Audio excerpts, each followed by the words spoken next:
When Prince Harry agreed to sit down for a BBC HardTalk interview, the production team expected tension, but no one foresaw an eruption. The studio, normally calm, clinical, controlled, was about to witness a confrontation that would ripple across headlines for weeks. Sharp questions, sharper ego, and zero patience.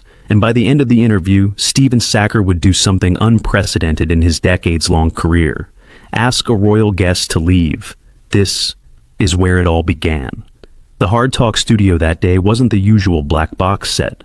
Because of scheduling and security limitations, the interview had been moved to a private, high-ceilinged salon.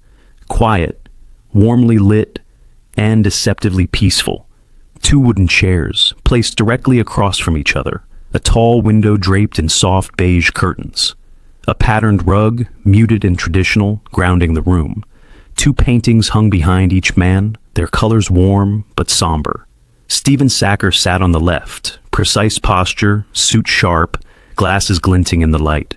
His hands rested over a folder of meticulously prepared questions, the kind that didn't bend, the kind that didn't soften for anyone, not even royalty. Across from him sat Prince Harry. He wore a fitted gray suit and white shirt, no tie, top button undone, projecting a mixture of casual indifference and performed restraint. His jaw set forward, shoulders stiff, eyes showing that familiar irritation he no longer tried to hide. Before cameras rolled, there was no small talk, no greeting, no easing in, just silence, and a subtle tension vibrating in the air. Stephen finally broke it. "Are you ready, Harry?" Harry's eyes flicked up, unimpressed. "I'm His Royal Highness, actually." Stephen didn't blink. "Not in this interview, you aren't." A muscle twitched in Harry's cheek. The director signaled, cameras rolled, and Stephen began, calm, surgical, unflinching. "Prince Harry," he said, with the polite firmness only Stephen Sackur possessed. "Thank you for being here." Harry crossed his legs, leaning back with a sigh. "Let's just get on with it." Stephen's eyebrows rose a millimeter, but he continued smoothly. "You've described the royal institution as toxic. You've said it harmed your mental health, restricted your freedom, and failed to protect you. Yet critics say you continue to leverage your royal identity whenever it benefits you. What do you say to them?" Harry let out a short, scoffing laugh. "I say critics are irrelevant. They can't begin to understand my experience." "It's not about understanding your experience," Stephen countered. "It's about consistency. On one hand, you condemn the monarchy. On the other, you profit from the fame it gave you." Harry's lips tightened. "Is this the angle we're taking? Already?" Stephen didn't flinch. "This is hard talk. I don't do angles. I do questions." Harry leaned forward sharply. "Yes, and I'm noticing they're the wrong ones." There was a rustling behind the cameras, producers shifting, exchanging wary glances. Stephen remained composed. "All right then," he said calmly. "Let's try a simpler question. What do you want people to understand about you that they consistently get wrong?" Harry exhaled loudly, eyes rolling upward as though the question itself was beneath him. "That I'm not responsible for their fantasies. People want a perfect prince. I'm not that. I left that life. I owe no one an explanation for making my own choices." Stephen nodded slowly. "But you do seek public sympathy, do you not? You publish memoirs, appear in documentaries, give interviews like this one." Harry's voice sharpened instantly. "No, I tell my story. That's not the same thing." Stephen tilted his head slightly. "Isn't it?" Harry's jaw hardened again. "This is exactly why people hesitate to speak out," Harry snapped. "Every time someone tries to reclaim their narrative, journalists try to twist it." "Harry," Stephen said evenly, "you've released more public statements about your personal grievances than any royal in modern history. It's fair to ask why." Harry sat up straighter, eyes narrowing. "And I'm telling you, you're asking the wrong questions." A long pause cut through the room. Stephen folded his hands, unreadable expression on his face. "All right," he said finally. "Then let's talk about your move to the United States. Many people have noted that you left the royal family to seek privacy, yet you signed deals with major streaming platforms." Harry cut in sharply. "Oh, here we go again. The privacy myth. I've explained this 1,000 times." "And yet," Stephen replied, calm as still water. Your actions continue to contradict your statements. Harry scoffed loudly, shaking his head. Do you even listen, or do you just wait for your turn to speak? A ripple went through the crew, sound operator glancing nervously at the producer, who whispered something under her breath. Stephen didn't break. My job, he said, is to ask difficult questions. Your job is to answer them. If you're prepared to do that, we can continue. If you aren't, Harry cut him off. Oh, I'm prepared. I'm just tired of re-educating journalists who refuse to evolve. Stephen's eyes flickered, just once. Well then, he said calmly, this is going to be an interesting interview. The tension, already thick, tightened further, almost visible between them. The real confrontation was only beginning. The soft lamps along the cream-colored walls glowed warmly, but nothing in the room felt warm anymore. The light behind the curtain turned the window into a pale rectangle, like a spotlight frozen in midair. Two men sat in the center of it all, one carved from patience, the other from thinly veiled fury. Stephen glanced once at his notes, then looked back at Harry. Let's go back, he said, before California, before streaming deals, before the memoir. When people first got to know you, they saw the young prince walking behind his mother's coffin. They saw a boy the world pitied and adored at the same time. Do you ever feel you've weaponized that sympathy? Harry's eyes hardened instantly. Excuse me? It's a straightforward question, Stephen replied calmly. You've spoken often about your trauma, about what Diana's death did to you. Some critics argue that you returned to that pain, publicly, again and again. Not just to heal, but to justify every decision you make. Is that fair? Harry's jaw clenched, his fingers laced tightly together in his lap. My mother's death is not a narrative device, he said coldly. It's my life. The fact that anyone can frame it as weaponizing says more about them than about me. Stephen nodded, face neutral. And yet, he continued, every time you're challenged, by the press, by your family, by public opinion, you refer back to it. This is why I left. This is why I distrust the palace. This is why I hate the press. Do you worry that you're trapped in that moment, unable to move beyond being that grieving boy? Harry's lips curled into a humorless smile. You really enjoy cutting people open on this program, don't you? This program, Stephen said evenly, asks what others are afraid to ask. Harry leaned forward slightly, his voice low and pointed. I am not trapped. I am informed. My childhood taught me exactly what institutions and media can do when left unchecked. If I bring up the past, it's because people insist on repeating it. Stephen held his gaze for a long moment. Or, he said quietly, because it keeps you at the center of it. The air shifted. Someone behind the camera shifted their weight. A floorboard creaked loudly in the silence that followed. Harry's nostrils flared. You're implying I enjoy being the victim, he said. I'm asking, Stephen corrected. There's a difference, Harry scoffed. People love that word, victim. It's a lazy way to dismiss someone's pain. Label them, then you don't have to listen. Stephen tilted his head. And do you ever listen, Harry, to people who feel let down by you? To veterans who felt blindsided by some of the things you wrote about your time in Afghanistan? To staff members who say you and your wife made their lives miserable? A flicker of real anger flashed across Harry's face. That's rich, he said.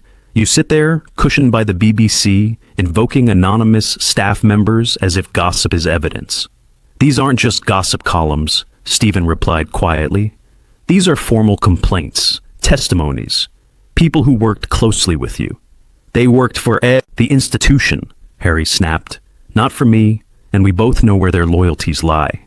Stephen let the words hang, then moved on with surgical precision. Let's talk about your military service, he said. You've spoken proudly about being on the front line, about your comrades, about the normality you found there. In your memoir, you described enemy combatants in a way that many felt was dehumanizing. Do you regret that? Harry's expression shifted into something between annoyance and boredom. No, he said bluntly. Stephen raised an eyebrow. You don't regret describing the people you killed as chess pieces removed from the board? Harry shrugged. It's how we're trained to think. It's how you cope. Anyone pretending they don't compartmentalize is lying. But of course, the media cherry-picked a few lines to turn into outrage. It's predictable. Stephen steadied his gaze. It wasn't just the media. Veterans groups, former officers, people who admire you, they expressed discomfort too. Are they all just predictable as well? Harry smiled thinly. People love a scandal. Give them a line out of context and they'll run with it. I'm not here to babysit their interpretations. Or, Stephen said slowly, to take responsibility for the impact of your words.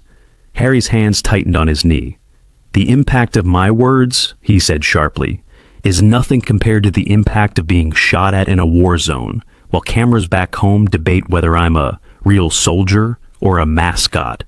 Where were all these moral guardians then? Stephen allowed himself a measured breath. This isn't about your courage on the battlefield, he said. It's about how you talk about it now. You've asked the world to see your humanity. Do you extend the same courtesy to those you fought? Harry bristled. I did what I had to do. I made peace with it. I don't need your philosophical lectures on morality. The room felt smaller now. The curtain seemed to close in, the light behind it flattening into a harsh rectangle. Stephen changed his tack. Let's bring this into the present, he said. Your critics say you speak of compassion, yet lash out at anyone who questions you. They say you demand understanding, but offer very little in return. Do you see any truth in that? Harry let out a humorless laugh. Critics again. Funny how they're never in the room, yet you speak for them. I'm not speaking for them, Stephen replied. I'm putting their concerns to you. That's what this program does. Harry's gaze sharpened. No, what this program does, he said slowly, is put people in a chair and chip away until they either break or say something you can turn into a headline. I've watched Hard Talk before. You're not subtle. And yet you agreed to come, Stephen said. I came, Harry replied, because occasionally I like to remind myself why I don't trust your industry. A brittle chuckle broke out from somewhere near the back of the room, quickly smothered. The director made a small cutting motion to the crew. Stay silent. Stephen didn't react to the dig. If anything, his voice grew even calmer. Let's talk about Megan, he said. Harry's posture shifted, a slight, almost imperceptible tightening, as if a wire had been pulled through his spine. Here it is, Harry muttered, the obsession. You brought her into the public narrative, Stephen said, unfazed. You've described her as saving you from an institution you couldn't survive. Do you accept that, in doing so, you've also made her central to this story? She's central to my life, Harry shot back. That doesn't give the world the right to dissect her. And yet, Stephen continued, you've done Netflix series, podcasts, public appearances, Harry snapped. Do you ever update your material? He demanded. Or do you just recycle talking points until the audience claps? A charged silence dropped into the room. Stephen's eyes hardened, just a fraction. My job is not to make the audience clap, he said. It's to ask what many are thinking but cannot ask you directly. And maybe, Harry replied coldly, they don't deserve an answer. The crew exchanged looks again. One camera operator swallowed hard. Stephen held Harry's gaze. You say you want to break cycles, he said quietly. But what I'm seeing is a man who refuses to be questioned. A man who demands empathy but meets scrutiny with contempt. Harry's laugh was sharp, humorless. You don't know what I demand, he said. You know what you project onto me. The tension in the air felt almost physical now, pressing against the walls, the furniture, the glass in the frames. Stephen tapped his notes lightly with his forefinger. We're going to take this deeper, he said slowly, because there's a question many people are asking, whether you like it or not. Harry's eyes narrowed. By all means, he said. Let's hear the big clever question. Stephen inhaled once, then leaned forward. Are you, he asked, truly seeking healing? Or are you addicted to the drama of your own rebellion? The words landed like a crack of thunder in the small room. Harry's expression froze. The crew knew instantly that they had reached a line. Whether it would be crossed or shattered was about to become painfully clear. For a second, neither man spoke. Stephen's question, sharp, unforgiving, echoing with quiet accusation, hung in the air. Even the faint hum of the overhead lights seemed to dim beneath it. Harry inhaled sharply through his nose. Addicted to the drama, he repeated, voice dangerously low. That's what you think this is? Stephen didn't blink. I'm asking whether you've become so used to conflict, so used to being at the center of a storm, that you subconsciously recreate one wherever you go. Harry leaned back in his chair, eyes narrowing, an incredulous laugh slipping out. You sit here in your tidy BBC studio setup, behind your notes and your glasses, judging my life as if it's a chessboard you can decode in an hour. You have no idea what I've lived through. I'm not claiming to, Stephen answered steadily. I'm inviting you to reflect on how your actions look from the outside. Harry's jaw tightened. From the outside, he said, my entire existence has been a public spectacle. Every move I make is scrutinized, twisted, reframed, weaponized. And now you, just like the tabloids, suggest I'm addicted to it, that I seek it out? I'm saying, Stephen replied, you may not realize how your choices create a cycle you claim to be trying to escape. Harry's eyes flashed. What cycle am I escaping? The monarchy? The press? The public? His voice rose. You all still talk about me, still chase me, still dig into my life. Leaving Britain didn't change that. Coming here didn't change that. Sitting in this room clearly hasn't changed that. He gestured lightly around the set, just enough movement to underline the bitterness. You want me to be quiet, you want me to disappear, and then you blame me when I don't. Stephen's expression remained maddeningly composed. I want clarity, he said. Not disappearance, not silence, just clear, honest accountability from someone who demands it of others. Harry's glare sharpened. And what exactly am I supposed to be accountable for? For speaking my truth, for protecting my family, for pointing out hypocrisy, for acting, Stephen said calmly, as though every conflict in your life is someone else's fault. Harry blinked, stunned for a moment. Then a tight, humorless smile spread across his face. Ah, he said quietly. There it is. The royal family's favorite line, the press's favorite line. Harry never takes responsibility. Funny how everyone loves that refrain, except the people who actually know what happened behind closed doors. Stephen didn't move. Then explain it, he said, here, now. Without blaming institutions, the press, or your upbringing, what responsibility do you take for the estrangement, for the fallout, for the chaos surrounding your life? Another painful silence. Harry exhaled through his teeth, anger coiling in his shoulders. You want a neat little confession, he said. A soundbite, something tidy you can package for your viewers. But life isn't tidy, trauma isn't tidy, healing isn't tidy, and I don't owe you, or anyone else, a guilt performance just to make you feel better about my decisions. Stephen sat poised, unbothered. I'm not asking you to perform guilt, he replied. I'm asking you to acknowledge complexity. Harry scoffed. Complexity? This conversation is about as complex as a headline. Stephen recrossed his legs, his tone tightening by a single degree. Let's shift the angle, he said. Your critics say you make strong accusations, racism, conspiracies, cruelty, manipulation, but when confronted with questions, you retreat into vague language. My truth, my experience, my pain. Do you understand why people find that difficult to examine? Harry's eyes sharpened again. My truth is my truth.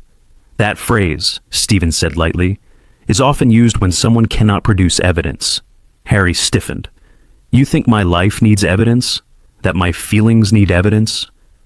I think, Stephen replied, that when you make claims affecting institutions, reputations, and real people, clarity matters. Precision matters. Otherwise, the public is left with hearsay. Harry massaged the bridge of his nose, visibly spiraling into frustration. This is unbelievable, he muttered. You sit here, essentially calling me unreliable, implying I fabricate pain. I'm saying, Stephen reiterated, that your story is compelling but incomplete. Harry snapped his gaze up. And yours is predictable but patronizing. The crew flinched again. Stephen didn't. Instead, he delivered the next line with the steady force of a scalpel-breaking skin. Harry, is it possible that you've replaced one institution, the monarchy, with another? Not the media, not America, but your own ego? Harry's head jerked as if physically struck. "What did you just say?" Stephen didn't repeat it. He let the question linger, cold and electric. Harry slowly leaned forward, hands clasped, voice low and trembling with controlled rage. "You know nothing about my ego, nothing about my intentions. You're a journalist who thinks pressure equals truth, but all it does is expose how little empathy you have." "Empathy," Stephen replied, "is not the same as indulgence." Harry's nostrils flared. "You think I want indulgence? The only thing I've wanted, my entire life, is space, privacy, peace. But every time I claim any of it, people like you call it drama." Stephen finally allowed the smallest hint of firmness to edge into his tone. "Privacy," he said, "is rarely compatible with publicity campaigns, memoir tours, talk show rounds, and televised interviews." Harry froze. "And there it is again," he said. "The accusation that I can't speak, that I should shut up and be grateful I was born into a cage." "I'm saying," Stephen replied, "that speaking has consequences, and sometimes you appear unwilling to accept that." Harry stared at him, chest rising and falling faster now. Then he said very quietly, "You don't deserve my story." Stephen responded just as quietly, "I'm not sure you've figured out what your story is." Another silence, thick, heavy, unbreakable. The crew felt it. The air felt it. The walls felt it. And as both men held each other's gaze across the small room, it became painfully clear. Something had shifted. Something irreversible. The interview wasn't just spiraling anymore. It was heading toward a cliff. The air in the room had become so dense it felt physical, like a weight pressing against the walls, the floor, the space between the two men. Stephen adjusted his glasses, the only movement he allowed himself. Harry sat rigidly across from him, jaw clenched, breathing shallow. The room felt smaller than when they'd begun. "Shall we continue?" Stephen finally said. Harry didn't answer immediately. He stared at Stephen, really stared, like he was trying to decide whether to walk out, lash out, or swallow his anger whole. Then, "Fine," Harry muttered. "Ask your next gotcha question." "It's not a gotcha question," Stephen said calmly. "It's one that many people feel remains unanswered." Harry rolled his eyes. "Of course it is." Stephen ignored that. "You've spoken often about wanting to reconcile with your family," he said.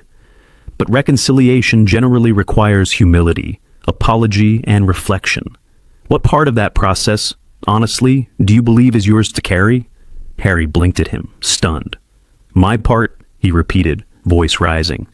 "My part? Stephen, I carried everything for 38 years. The expectations, the scrutiny, the duty, the grief, the trauma. And yet," Stephen cut in gently, "you rarely acknowledge causing hurt in return." Harry's chair creaked as he leaned forward sharply. "Oh, unbelievable. Absolutely unbelievable. You think I haven't acknowledged pain? That I haven't tried to explain what I went through?" "You've explained," Stephen corrected calmly, "but explaining is not the same as taking responsibility." Harry actually let out a laugh, short, sharp, disbelieving. "This interview is a joke," he snapped. "You brought me here to provoke me, not to listen." "I'm listening," Stephen said, unshaken. "I'm simply not coddling." "Oh, right," Harry shot back, "because emotional honesty is coddling." "No," Stephen replied, "but deflection is." Harry's breathing grew louder, ragged, uneven. He sat back, fingers drumming tensely on his knee, despite his effort to remain composed. "Say it plainly then," Harry said. "Say what you really want to say." Stephen's face remained neutral. "Very well," he answered. "Do you believe you've become so accustomed to seeing yourself as a victim that you no longer recognize when you're the one causing harm?" The words hit the room like a thunderclap. Harry's head snapped up, his eyes glazed, not with tears, but with a hot, explosive fury that had been swelling since the interview began. "I'm done," he said abruptly. He stood up so quickly the chair scraped loudly across the ornate rug. The crew startled. A camera operator froze mid-movement. Stephen remained seated, posture rigid but dignified. "Harry," he began, "walking out doesn't resolve—" "This isn't a conversation," Harry fired back. "It's an ambush. It's accountability." It's bad faith journalism. It's necessary journalism. Harry took a step back, chest heaving. You don't understand anything about my life, he snapped. You sit behind your desk and judge from a distance, pretending to be objective while asking questions designed to humiliate me. My questions, Stephen answered evenly, are designed to challenge you. That's what hard talk is. Well, maybe hard talk should focus on people who actually deserve interrogation, Harry said. Because I certainly don't owe you, or the public, an apology tour. No, Stephen acknowledged, but you chose to be here, and that choice carries an expectation of honesty broader than the version of your truth you prefer. Harry shook his head, a bitter smile twisting across his face. You think you've won something here, he said. You think you've cornered me. Stephen didn't respond. Harry pointed toward the exit. But the only thing you've proven, he continued, voice shaking with anger, is why I left the UK in the first place. Why I left the press. Why I stopped trusting interviews like this. Stephen raised an eyebrow. And yet, he said softly, here you are. That did it. Harry turned, fury radiating off him, and strode toward the door. A crew member instinctively reached out as if to guide him, but Harry brushed past without slowing. At the doorway, he paused, just long enough to send one final look back over his shoulder. It wasn't sadness, it wasn't regret. It was a wounded pride burning so hot it was blinding. This interview, he said stiffly, is over. Then he walked out. The door shut behind him with a dull, echoing thud. Silence. Stephen exhaled slowly, setting his notepad on his lap.